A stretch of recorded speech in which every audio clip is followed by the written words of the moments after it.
Hey, Closet Busters, come on and gather around. It's time once again to kick down those closet doors of life.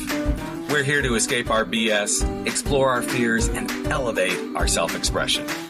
I'm your host, Rick Clemens, bold move expert and coming out coach, and I'm going to take you to the party, the pulpit, the wake, and back to the party of living your life uncloseted. So come on, grab hold of yourself and get ready to step out, step up, and step into living your truth as we explore more stories, tips, and tricks for living your life uncloseted. Now let's get to the show. Hey there, Closet Busters and bold move makers. This is Life Uncloseted, where we say, screw it. I'm going to kick down those closet doors of my life. I'm going to set myself free. And you know what? I'm just going to live my life uncloseted without any apologies to anyone. I'm Rick Clemens, the bold move maker, and I'm the host of the show. And you know what? What I've learned about living life uncloseted is sometimes it takes crashing and burning to find your path to freedom and to, well, honestly, living a life uncloseted. And that crash can take on many forms. It could mean, losing a relationship, leaving a record label. It could even mean walking away from something that just isn't serving you before you realize that you are truly growing up and becoming older and wiser. Now, all those things are really good in their own way, but how do you find that path? And, how do you see that light? I know sometimes we're blinded by, okay, we can't get there, but, sometimes it just takes asking yourself the question, how do you take that dose of wisdom and move away from relationships and things that are just wrong for you? Well, today I've got a pretty special guest who's released a new song. He's about a few weeks into having his new music video out. He's singer-songwriter Billy Winn. He shares his own uncloseted journey with us today. His new single is called Crash, and we're going to explore just how he found ways to uncomplicate his life by allowing the crashes in his life to bring him to a place of rebirth, to rise out of the wreckage. So it's time for me to shut up and let's just bring Billy on. Billy, welcome to the show, man. Appreciate you being here. Rick, thank you for having me on today. Oh, absolutely, man. So exciting times for you, post-crash and burn. And I think we're all crashing and burning in different ways. There's a lot of good stuff happening for you. The new single Crash is out and you got the new music video. But all of that good stuff kind of came out of some crashes and burning, right?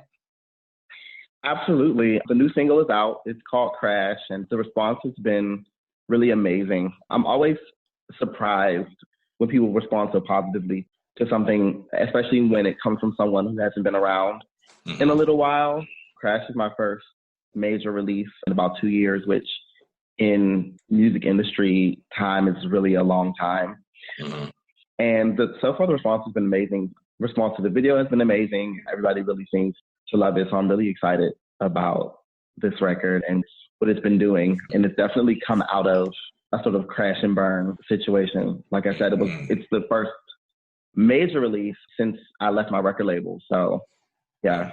So take us a little bit into that. I mean, I know for many singer-songwriters, moving from label to label, that in and of itself can be some really, really scary stuff. And I know when I was preparing for this interview, it was a tough decision. It was a big decision for you. So take us a little bit into, what was that piece that was guiding you to that, and how has it helped you really, truly start to live into your fullest potential by leaving your record label? I think, being in the midst of the fallout, we'll call it, it was hard to see clearly, like, what exactly the end result would be or why I was going through what I was going through with the label. I signed with Kaleidosphere in 2014. And, it was the sort of dream come true kind of idea of having this really great song that I really, really loved. The record they were interested in was Future Ex-Boyfriend.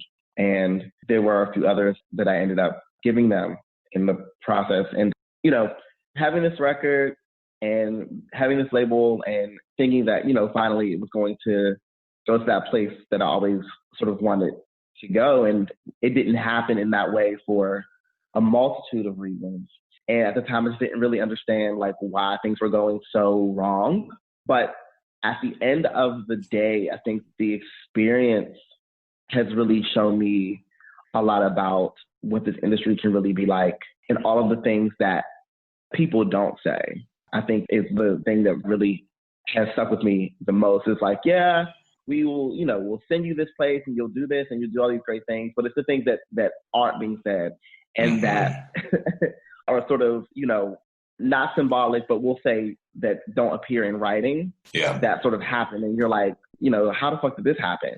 You know what I mean? Like, this is not what I was told. But at the end of it, I think that the biggest obstacle was not walking away from the situation with the label, but was trying to figure out how I was going to achieve my goal. Because at no point was I ever like, okay, I'm done with this. Like, this isn't working. I want to do, I'm going to try and do something else. I still felt very much like, okay, this is just another bump in the road. I just need to sort of, we'll say, put some dynamite down and bust through it. Exactly. And keep going. And that was the biggest thing, is trying to figure out, okay, where exactly do I place this dynamite so that I can, blow up this obstacle and then just sort of keep going in the direction that I'm trying to go in. And the 2 years since the last release, which would have been in 2015, I really just spent that time restructuring the business side of things, because being an independent artist, and I don't care what kind of independent artist you are,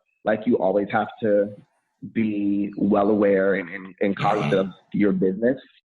Yeah. And so restructuring the business side of things, and then also deciding where I wanted to go artistically, musically, what the next step would be and what that would look like. Yeah, has all definitely been like a really enlightening experience, good, bad, and indifferent.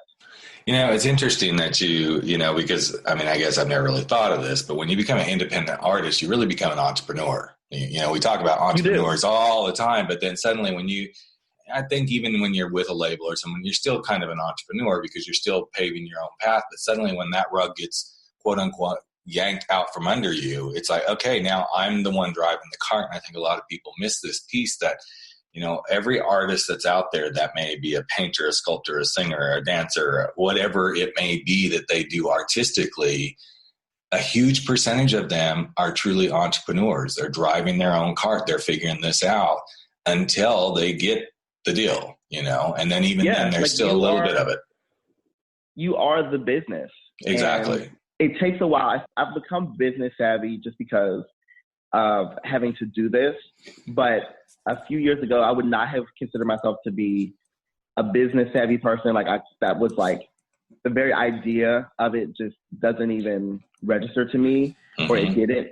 I'm totally an artist, totally a creative mind. Like, that's how I think about things. But the more involved on the business side that I got with this, sort of post realizing that I wasn't going to be able to work with the label anymore, and sort of being in a place where I'm not sure if I want to really get back in bed with another label, I started to think more about the business side of what it was that I was doing, and to think about myself more as a commodity and as a brand, and not just as an artist. So you definitely become an entrepreneur, or at least you should think about yourself in that way when you do something like this. It's really interesting because as you were just speaking through that whole thing of, now I'm the business and I'm, you're doing all these different things. It's just another piece of the journey of uncloseting ourselves. I know for me, it's been the last few years that I really began to realize that I'm the brand.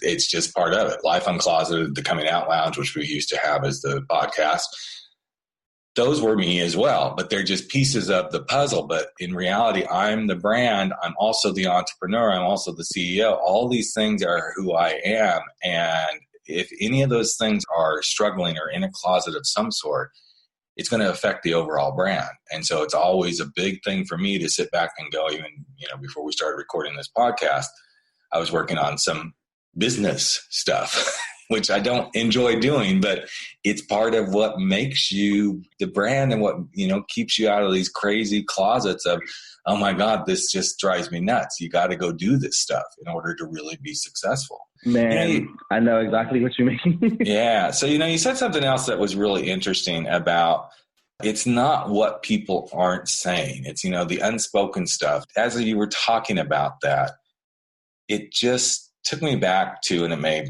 bring you back to some of your own journey as a gay man as well, but it took me back to many things that I've realized throughout the years, that we worry about what people are going to say so much of the time whether it's about coming out as an entrepreneur or coming out as a gay man or whatever it is, whatever these things are, disclosing that we've got cancer, all these things that we think about what people are going to say, but we rarely think about the things that aren't being said until we realize that can actually be the more dangerous piece. And I'm just curious if that's kind of where you got to.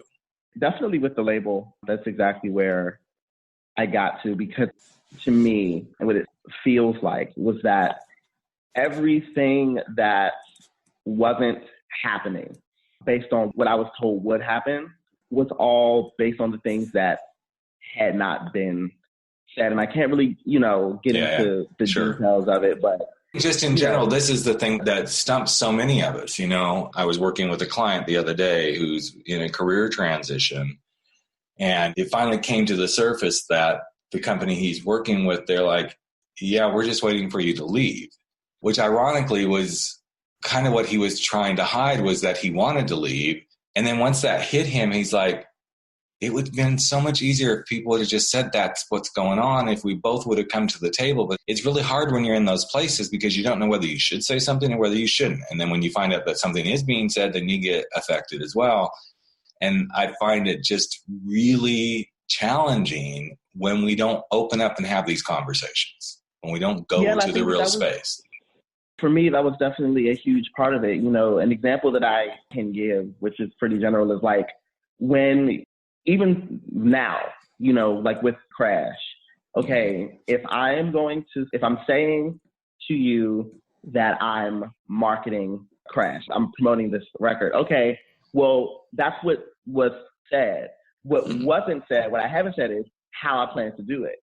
Right. That actually is the more effective part of it, because how I may set out to promote this record might not be as effective as it possibly could be. And because I haven't said anything about it, now it's kind of, just left up in the air as to what happens until it actually happens. And now it isn't working. You know what I'm saying? It's like that kind of thing.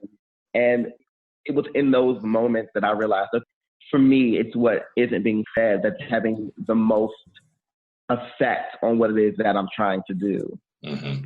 It's interesting. I was working with a client over the weekend around dating stuff, and he said, well, I sent this guy a message and, I'm not sure what to think about it. And so then he sent me the text messages so I could look at them and kind of wade through them with him. And so his message was, I think it'd be really nice if we went out for dinner again sometime. And the other guy replied back, yes, I think that would be lovely. And that was just kind of where it got set. And so my client's like, so I don't really know how to interpret that. I'm like, well, I think it's pretty clear. You both said it would be nice, but nobody said what needed to be said was, here's the date. Are you available? So the other person could say, yes, I'm interested in going. It's these unsaid things that I think cause so much of the problem. And then before we know it, we get bound up in our heads, we get bound up in our thoughts, and we don't really know what's going on. Instead of, man, how many times would life be so much better if we just said what we need to say and make it really clear? But I know, especially in the entertainment industry, that's not necessarily the way the game gets played. It's a big challenge. Not. Yeah. I'm thankful that it happened, though, because now I realize, like, okay, if this is how we want to do it, then now I know going forward, like, just ask very direct questions. Right. To kind of avoid those situations. But I think this is the beautiful thing of, when we step out of these challenging spots, these closets, whatever we want to label them, it's when the wisdom does step forward and you're now seeing that, okay, now I'm a better person for this. And now I have my eyes much more wide open. I know what I want from my life. I know how to expect things. Doesn't mean we're 100% guaranteed, but when we get to do this, we have a better understanding of where things can go and how to better manage them. And I think that's Absolutely. What you're really learning in this beautiful moment. And yes, it may have taken a couple of years for you to kind of like, okay, let's get through this. But what I'm gathering, Billy, is you're coming out the other side much more just alive and well and able to see things and better prepared to take your career to the next level. Absolutely. I mean, that's as simple as I can possibly put it. I was talking to a producer friend of mine just a few days ago, and my exact words to him were, to see me earlier this year and to see me now is two completely different people. It was such a bitch year to start with. because of, when you have a situation of this magnitude and, again, running a business, you sort of put everything that you have into it. And when it's not going the way that you envision or the way that you need for it to go, it's such a fucking pain, and then, being persistent and continuing on with it, of course, things just started to turn around. And so definitely we're seeing the other side of it now, finally. So thank goodness. Yeah. So let's kind of put this in a frame here. So what I'm hearing is there was a deep, dark space, you were in, and now you're starting to see the light. So if you don't mind, give the audience one clear-cut thing that you've learned about this journey of, okay, I'm stepping forward out of this closet of this career thing and really getting, what's something you've learned personally about yourself through the last 6-8 months? I think the thing that I've learned, the most important thing that I've learned is that you have to feel deserving of the things that you want. And what I mean by that is the whole situation made me feel as though I wasn't as good as I thought I was, or as good as I had been told that I was, because it all seemed like it was crashing and burning. And in a situation like this, it can seem like it felt like it was my fault. To the point where, I didn't feel like I deserved what it was that I was trying to achieve.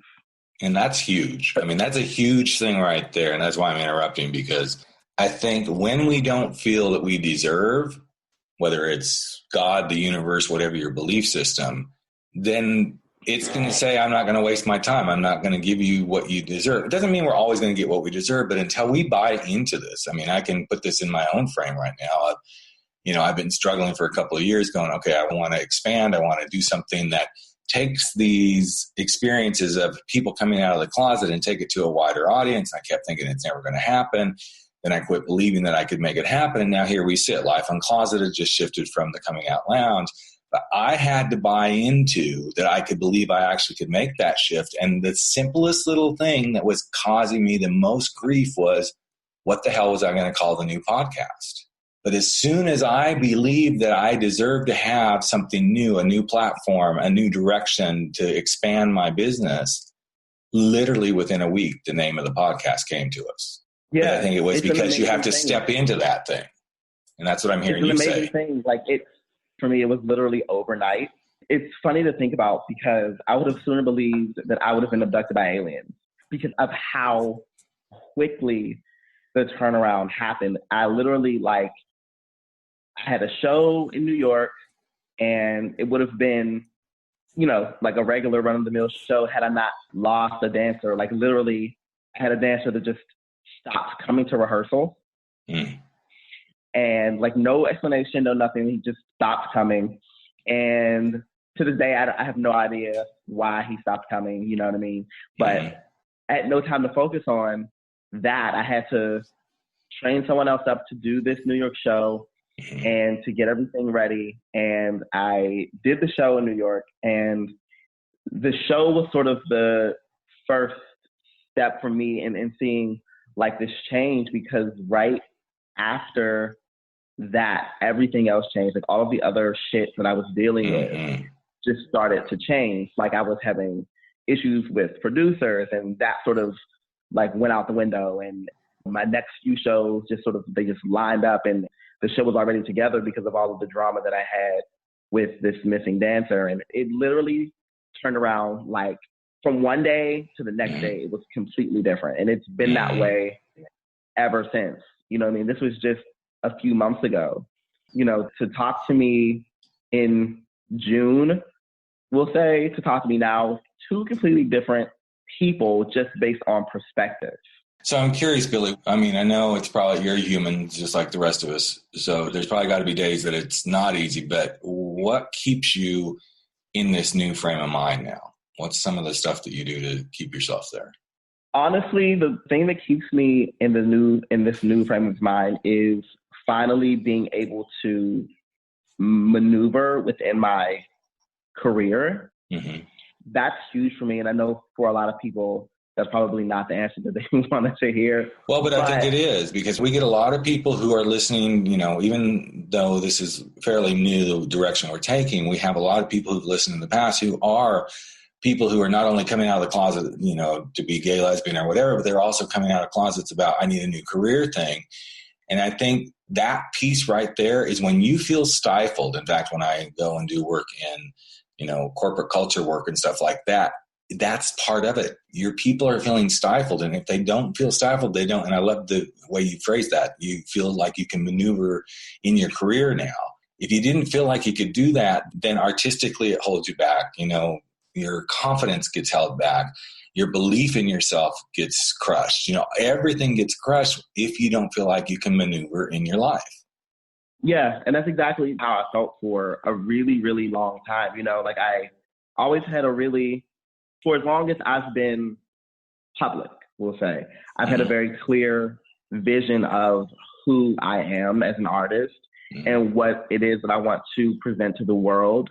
But the frustration that I felt constantly was people aren't receiving it. And what I've learned over the years is the reasons why people weren't receiving it. Again, I always related back to myself. I didn't feel like I was as good as I had been told that I was or that I thought I was, when that wasn't really the case. It was just really, there are so many external factors when you do something like this, and persistence is always key.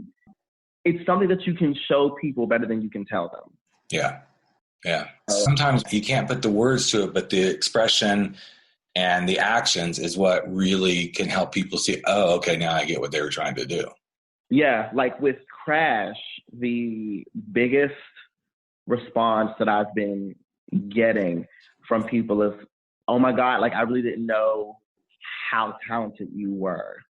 Which on one hand, really irritates me a little, because I'm like, well, where the hell have you been for the last 5 fucking years when I was performing, doing these shows and being an underground pop artist and, obnoxiously posting to my Instagram and social media. But then at the same time, I'm also very thankful and grateful that people finally get it, that they're paying attention and they see and they hear what it is that I've been trying to show the world since I released my first record. But don't you think some of the challenge, this is just so consistent through whoever I talk to, clients I have, companies I work with, I think the consistent challenge is, I hate to say it, we're all born with all the confidence in the world until we start to hear people.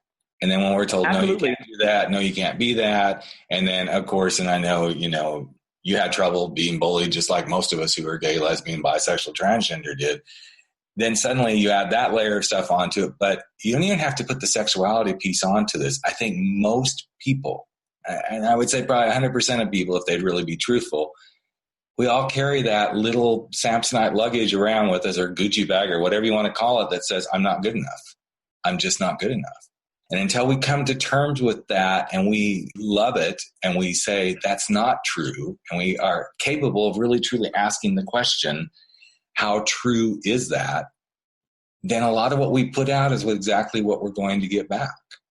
And I think that the average person looks at confidence as a bad thing.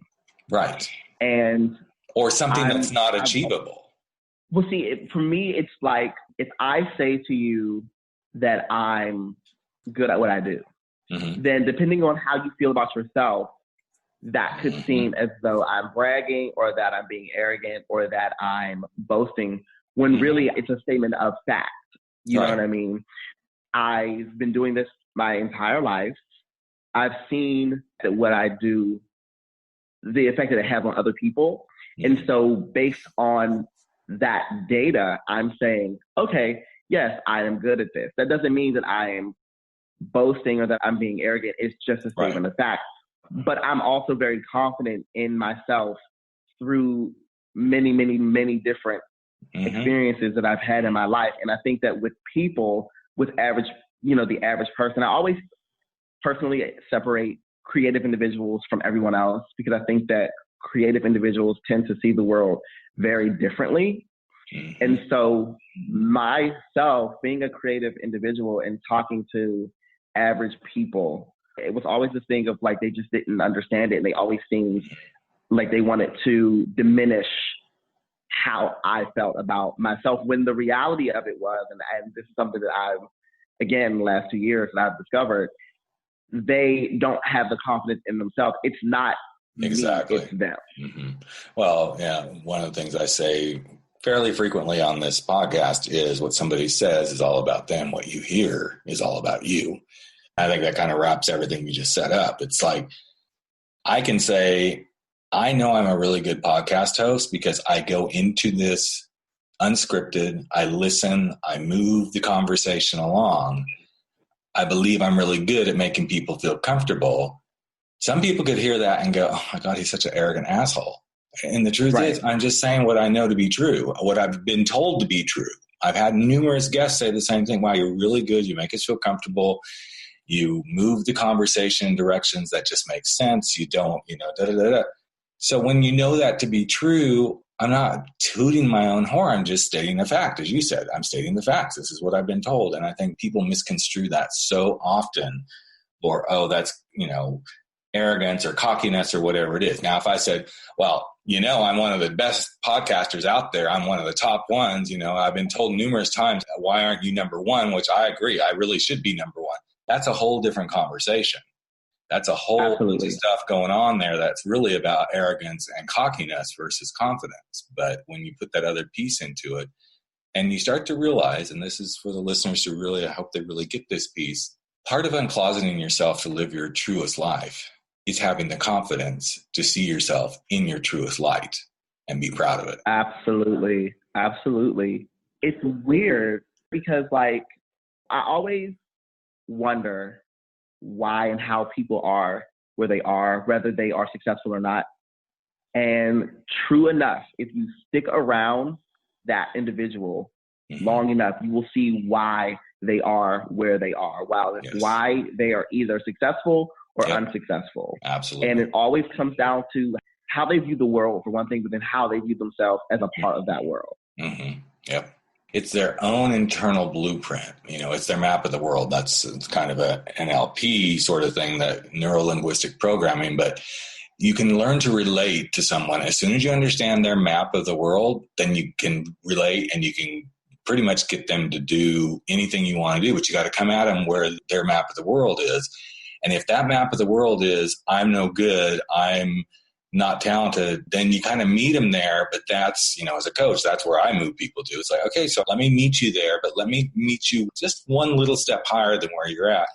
Then you can move forward. And I'm so glad you brought that up, because it's that piece of really seeing yourself for who you are that begins to change everything. It's the bottom line. Absolutely. So, as you know, this podcast is Life Uncloseted, and one of the things I always like to ask someone is, what's the thing that you feel like you've most uncloseted yourself from that you're most proud of? I would have to say, in the context of the conversation that we're having, the things that I feel like I've closeted myself from was really diminishing who I am for other people. Mm-hmm. Because I found that even when I do that, it doesn't change their perception of me. Mm-hmm. So I think that for me, it has been, owning 100,000% who I am, good, bad, and indifferent, and always trying to present that individual to the world, and doing so knowing that it doesn't matter who you are or how you present yourself, because people are going to form their opinion on you no matter what. Mm-hmm. That makes sense. And so I think that that's the biggest thing for me, is staying true to myself and who I am as a person, as an artist, as a being sort of in moving through this universe, and making sure that I'm not diminishing myself for the sake of others or altering who I see myself as or who I'm trying to become because of how other people view me or how I want other people to view me. Gotcha.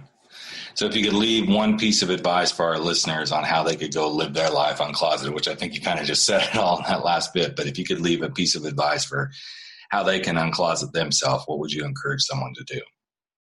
Every single moment of every single day, you can be someone different. If you don't like the person that you are right now, then in this very next moment, you can start to take steps to be someone else. It doesn't have to be today I'm Jane and tomorrow I'm Emily. Like, it doesn't have to be that drastic of a change. It could be if that's what you want, but it could be something small, like maybe you take that different way to work because you want to see what's down that street, or maybe you switch from caffeinated to decaffeinated. Like, whatever the small little steps are that you can take if you choose to be someone else, you have every moment of every day to do it. Tomorrow you could be someone different if that's what you want. That's an awesome way to wrap up the show. And, Billy, I just want to say best of luck with everything. We'll have the song and the videos and everything connected here for everyone to see, and just keep going out there and crashing your world exactly the way you're doing, my friend. Really appreciate it. Thanks, Rick. I really appreciate it. Oh, absolutely. Totally, I appreciate it. And that's it. That's a wrap. Another episode of Life Uncloseted has come to an end. But don't worry, we'll be back in just a couple of days with another episode with new guests, new tips, new tricks, new wisdom about how you can go live your life uncloseted. And you know what? A lot of people out there may not even know we exist. So if you feel so compelled, share us. Tell people about it. Give us a rating and review on iTunes. Share it from your phone. Wherever you can, spread the word, because the more people that we reach, the better the planet will be when everybody is living their life uncloseted. I'm Rick Clemens, the host of the show, that big, bold move expert, and that guy that constantly wants to help people step out, step up, and step into living their life uncloseted. Have a great couple of days, everyone, and we will be right back with you very, very soon. Take care.